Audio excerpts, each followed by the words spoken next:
প্রিয় দর্শক, আজকে আলোচনা করব যাকাত যাদের উপরে ফরজ। কাদের উপরে যাকাত ফরজ? প্রাপ্তবয়স্ক সুস্থ মস্তিষ্কের অধিকারী নারী পুরুষের উপরে, যাদের মালিকানায় 7.5 ভরি অথবা 52.5 ভরি রূপা অথবা 52.5 ভরি রূপার মূল্য যাদের মালিকানায় 1 বছর অতিবাহিত হয়েছে,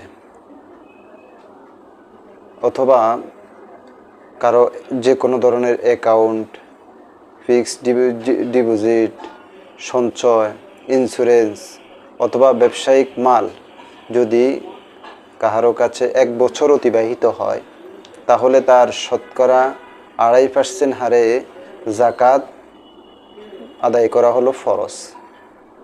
যাকাত আদায় করা হলো ফরজ।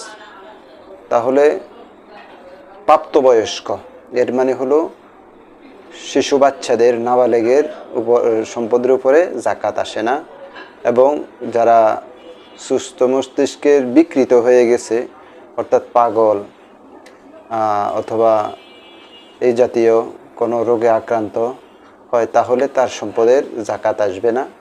এবং নারী পুরুষ সবার উপরে যাকাত ফরজ। স্বামীর যাকাত স্বামী দিবে, স্ত্রীর যাকাত স্ত্রী দিবে। কিন্তু স্ত্রীর যাকাত যদি স্বামী আদায় করে দিতে চায়, তাহলে তার উপরে অনুগ্রহ হবে।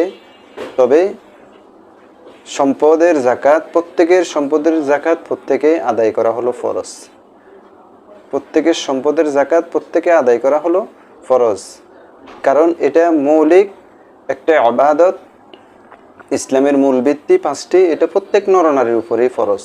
সুতরাং স্ত্রীর ফরজ স্বামীর উপরে প্রযোজ্য হবে না, এবং স্বামীর ফরজ স্ত্রীর উপরে প্রযোজ্য হবে না। প্রত্যেকেই আলাদা আলাদাভাবে কী করতে হবে? যাকাত আদায় করতে হবে।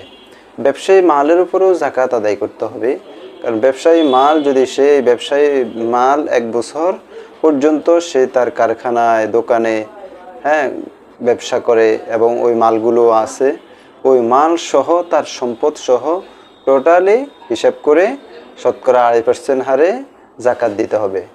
মৌলিক ব্যবহৃত জিনিসপত্র যেমন গাড়ি, বাড়ি, ঘরের মৌলিক আসবাবপত্র, প্রয়োজনীয় আসবাবপত্র, সেগুলোর উপর যাকাত আসবে না।